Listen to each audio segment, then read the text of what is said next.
Continue करते हैं। In fact जो कल हमने 20,000 लगाया, मिड कैप स्मॉल कैप भी रोज हाई लग रहे हैं, हमने सोचा एक ऐसे शख्स से बात की जाए जिन्होंने मुझे इस तेजी के बारे में कहा था करीब 3-4 महीने पहले, जब मैं थोड़ा डरा हुआ था। उन्होंने कहा था कि ये कोई डरने का लेवल है ही नहीं। एबेकस एसेट मैनेजमेंट के फाउंडर सुनील सिंघानिया हमारे साथ जुड़ गए हैं, जो एक इंडिया के सबसे बड़े फंड मैनेजर, सबसे सक्सेसफुल फंड मैनेजर्स में से एक है। Sunil ji, good morning. मुझे वो कॉन्वर्सेशन याद आ रही है जब मैं आपके ऑफिस आया था, आपने कहा था कि क्या बबल, कोई अभी तो रैली शुरू कहाँ हुई है, और देखिए कल 20,000 का लेवल हिट किया निफ्टी ने। अब यहां से आपकी क्या सलाह होगी? बने रहें इस मार्केट में, इन्वेस्टेड रहें, फुल्ली इन्वेस्टेड रहें?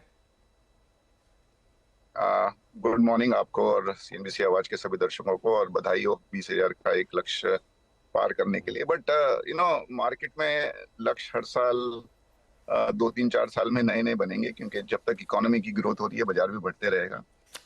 अनुज, थोड़ा सा 3-4 महीने में है ना, बाजार आई थिंक थोड़ा सा चेंज हुआ है। ऑब्वियसली अर्निंग्स बहुत अच्छी आई है, 6-7 क्वार्टर के बाद में अर्निंग्स में अपग्रेड आई है। और निफ्टी का अगर आप पी मल्टीपल देखिए ना, तो आज भी FY25 के बेसिस पे वो करीब करीब 18 पी पे है, तो इतना महंगा नहीं है। लेकिन एट द सेम टाइम अगर आप ब्रॉडर मार्केट देखें, तो वहाँ थोड़ा सा एक ओवर एक्सुबरेंस जरूर देखने को मिल रहा है। जो शेयर के भाव थे उतने आजकल वो रोज बढ़ जाते हैं। तो आई थिंक मिक्स है। मेरा ये मानना है कि अपना बाजार में ऐसे कोई प्रॉब्लम नहीं दिख रही है। लेकिन जो ब्रॉडर मार्केट है उसमें थोड़ा सा सतर्क रहना चाहिए। जहां तक 3-4 साल का व्यू है, आई थिंक मेरा तो हरदम ये मानना रहा है, और मैंने आपसे काफी बार डिस्कस भी किया है कि इंडिया में जो भी पॉजिटिव रहा है, वेल्थ उसी की बनी है लंबे समय में। और ये व्यू अभी भी कायम है। I think India is getting into a good phase. थोड़ा सा एक टीना फैक्टर भी है ग्लोबल इन्वेस्टर्स के लिए, there is no alternative. India की ग्रोथ बहुत ही अच्छी चल रही है, 7% के ऊपर ग्रो करने वाली इंडिया लार्ज इकोनॉमी में ओनली वन है। और जो अभी हमने देखा G20 और बाकी भी जो गवर्नमेंट की तरफ से जो अनाउंसमेंट्स आ रहे हैं, क्लियर ये फोकस है कि अगले 5-7 साल में इंडिया को कैसे और हम ग्रो कर सकें, कैसे हम तीसरे नंबर पे पहुंचा सकें एज फार एज कंसर्न। तो आई थिंक लंबे समय के इन्वेस्टरों को कोई डरने की बात नहीं है। ये आंकड़े 20,000 है या जो भी है, ये सिर्फ आंकड़े हैं।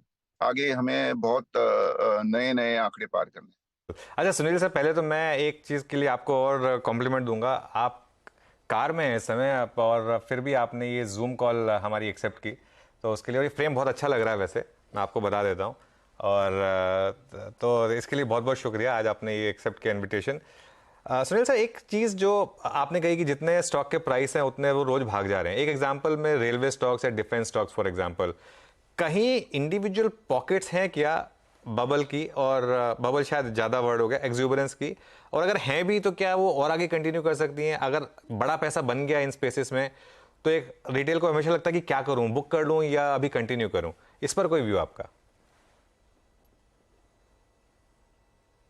नहीं, आई थिंक देखो, बबल कितना बड़ा होगा वो पता नहीं चल रहा है। There is justification. जो पहला जो मूव आया था ये स्टॉक्स में, उसमें जस्टिफिकेशन भी था। एक तो बहुत सस्ते थे, ऑर्डर बुक बहुत ही स्ट्रांग है, आगे का भी जो रोड मैप है जो गवर्नमेंट की तरफ से आ रहा है, डिफेंस को ले लो या रेलवे को ले लो, बहुत ही जोरदार है। रेलवे में एक न्यूज फ्लो भी आया है कि यहाँ से लेके यूरोप तक, इंडिया से लेके यूरोप तक एक रेल कॉरिडोर बनाने की एक जो बोला प्रपोजल है, उससे भी इनको फायदा होगा। बट ये सब ठीक है। I think ultimately as a value conscious investor हम थोड़ा सा ये देखते हैं कि कितने साल आगे का हमने ये प्रॉफिट को डिस्काउंट कर लिया है। और यहाँ पे जब भी हम स्टॉक्स को देख रहे हैं, तो थोड़ा सा एक अनकंफर्टेबलनेस फील हो रहा है। ये सब कंपनियों में है ना, फ्लोट भी बहुत कम है अनुज, और फ्लोट कम होता है तो जो इंटेंसिटी ऑफ इंक्रीज और फॉल दोनों बहुत ज्यादा होती है। तो बबल कितना दिन चलेगा पता नहीं है, लेकिन जो इन्वेस्टर बाजार में 20-25-30 साल से बाजार को देख रहे हैं, I am very sure that वो इन्वेस्टर्स ये सब स्टॉक्स में थोड़ा सा एक एक्स्ट्रा कॉशन का व्यू बना चुके होंगे। हाँ सुनील सर, हाय, गुड मॉर्निंग। आपको भी मुबारक हो नए उच्चतम स्तर जड़ने के लिए भारतीय बाजारों के। तो ये ठीक है, ओवरऑल मार्केट्स को लेकर भाई बढ़िया ब्रॉड बेस्ड रैली, बढ़िया कांस्टेंट सेक्टर रोटेशन हो रहे हैं, तो हेल्थ चेकअप तो बढ़िया है बाजारों का, अभी कोई इशू है नहीं। आपने वो ओवर एक्सूबरेंस कुछ broader markets, mid cap small caps में बात करी। अब ये और ये लार्जली वो कंपनी, आपसे इसको प्रोटोकॉल्स करूं तो B2G जितनी है, बिजनेस टू गवर्नमेंट डीलिंग्स वाली, उनमें तो एक्सुबरेंस बहुत ही तगड़ा है।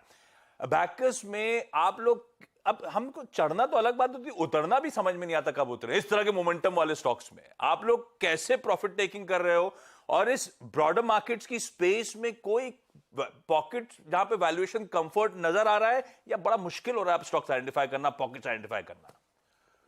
नहीं, हम तो ये सब स्टॉक्स को मिस ही कर गए, तो गाड़ी पे चढ़े ही नहीं तो उतरने की तो बात ही नहीं आती है। लेकिन जहां तक हमारे पोर्टफोलियो का सवाल है, आई थिंक थोड़ा कंफर्ट है। वैल्यूएशन फोकस्ड होने के कारण अभी भी हमारे पोर्टफोलियो की पी है वो 14 से 16 के बीच में है।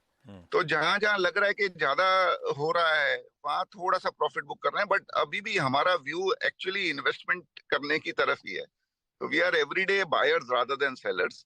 द ओनली थिंग, जैसे मैंने पहले भी कहा, बाजार में ऐसे कोई बड़ा रिस्क नहीं लग रहा है। हाँ, 5-7% तो बाजार कभी भी करेक्ट हो सकता है। रिस्क सिर्फ जो मोमेंटम और थीम बेस्ड स्टॉक्स में है उसी में थोड़ा सा एक कंसर्न लग रहा है। एक फोमो फैक्टर भी आ रहा है, फियर ऑफ मिसिंग आउट। ये सब स्टॉक्स में है ना, जिसके पास रेलवे के स्टॉक्स नहीं है, डिफेंस के स्टॉक नहीं है, वो रोज ये स्टॉक्स को देखते हैं बढ़ते हुए और उनको लगता है यार कभी ना कभी तो गाड़ी में बैठ जाओ। बट जहां तक हमारा सवाल है, हम गाड़ी में बैठ ही नहीं पाए। तो एक प्रॉब्लम जो उतरने का है वो है ही नहीं अभी। गाड़ी में मतलब, खैर अभी तो आप गाड़ी में बैठे हैं, लेकिन वो जो स्टॉक्स वाली गाड़ी है उसमें नहीं बैठ पाए। तो सुनील सर, अच्छा सुनील सर, फिर एक चीज जो इस मार्केट में मिसिंग रही है वो है एफआईएस का पैसा। कल पहला साइन दिखा, कल अब लग रहा है कि वो फोमो फैक्टर उनको होगा। एक चीज मेरे ख्याल से जब भी मेरी आपसे, रामदेव सर से, मधु भाई से जब भी डिस्कशन होती है, एक ही निकल के आता है कि वो इंडियन मार्केट में आप एग्जिट तो कर लेंगे लेकिन री एंट्री बहुत टफ हो जाएगी। अब क्या री एंट्री टफ हो जाएगी एफआईएस के लिए यहाँ से? नहीं, मेरा बहुत क्लियर व्यू है अनुज, पैसा इंडिया में बहुत आएगा। आई थिंक अगर आप ग्लोबल एक्सपोजर देखो फंड्स का, तो इंडिया में उनका 1% एक्सपोजर है। Of the total secondary market exposure India में सिर्फ $700 बिलियन का एक्सपोजर है। चाइना में $3.5 ट्रिलियन का एक्सपोजर है। कोई डाउट नहीं है किसी के भी मन में कि India is going to be one of the fastest growing economies in the world. अगर कोई मंदी में है तो बोलेगा 6% ग्रोथ है, कोई तेजी में हमारे जैसे तो बोलेगा 7-7.5% का ग्रोथ है इंडिया की जीडीपी में। बट ग्रोथ तो बहुत क्लियर है। आई थिंक ये समय समय पे महीने 15 दिन में एफआई के फ्लोज से अंदाजा नहीं लगता है। बट गोइंग फॉरवर्ड मेरा तो ये भी मानना है कि इस साल जो FY24 है उसमें भी आप देखोगे तो आपको बहुत ही अच्छा फ्लो दिखेगा by the end of the year, और आगे के साल में भी काफी अच्छा फ्लो दिखेगा। क्या होता है ना, जब भी बाजार थोड़ा सा जल्दी से बढ़ जाता है तो इन्वेस्टर एक बार रुक जाता है। वो थोड़ा सा डाइजेस्ट करता है वो लेवल को, और फिर नए सिरे से सोच के वो पैसा इन्वेस्ट करता है। At least my firm view is के अभी आपको है ना थोड़े लार्ज कैप में मूव ज्यादा दिखेंगे, बिकॉज एफआई का फ्लो अब जब आएगा तब वो बड़े शेयरों में आएगा, स्टॉक्स में आएगा, बिकॉज वहां पे they can deploy large sums of money. But FI flows जहां तक है, हमारा व्यू बहुत ही पॉजिटिव है। अगले 2-3 साल में FI flows into India will be very very high.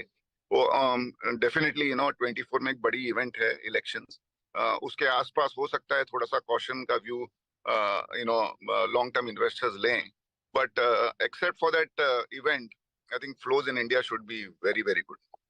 Sunil sir, ये वो जो B2G वाली कंपनीज हैं उसमें अबैकस इन्वेस्टेड नहीं था। जो ट्रेडिशनल फेवरेट होते थे मिड कैप्स, वो इस बार उस तरह से परफॉर्म कर नहीं रहे। तो फिर अबैकस के पास जो नया पैसा आ रहा है वो कहां चैनलाइज कर रहे हो सर आजकल आप?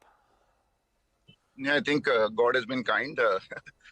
जो स्टॉक्स हैं पोर्टफोलियो में अच्छा कर रहे हैं, फंड का परफॉर्मेंस भी ठीक ठाक है, तो कोई टेंशन नहीं है। जैसा मैंने कहा we are a little bit value conscious. और जहां तक गवर्नमेंट कंपनी का सवाल है, आई थिंक PSU बैंक्स में अभी एक अच्छा एक माहौल बन रहा है। Stocks are not very expensive.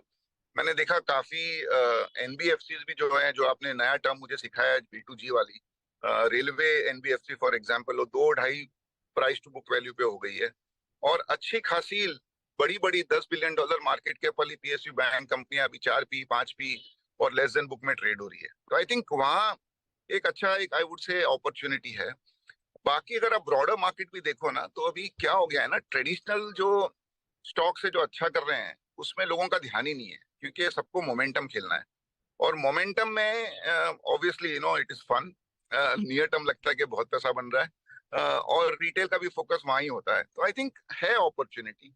Obviously जैसा जैसा बाजार बढ़ेगा वैसे वैसे थोड़ा टफ होते जाएगा, बट आई थिंक हमने तो 20-25-30 साल में देखा है, आई थिंक मिल जाती है अपॉर्चुनिटी। ऐसा नहीं कि अपॉर्चुनिटी नहीं है। और I think India is a country of entrepreneurs, बहुत सारे लिस्टेड कंपनियां हैं, बहुत सारे बिजनेस हैं, तो कहाँ ना कहाँ कुछ ना कुछ तो मिलते रहता है।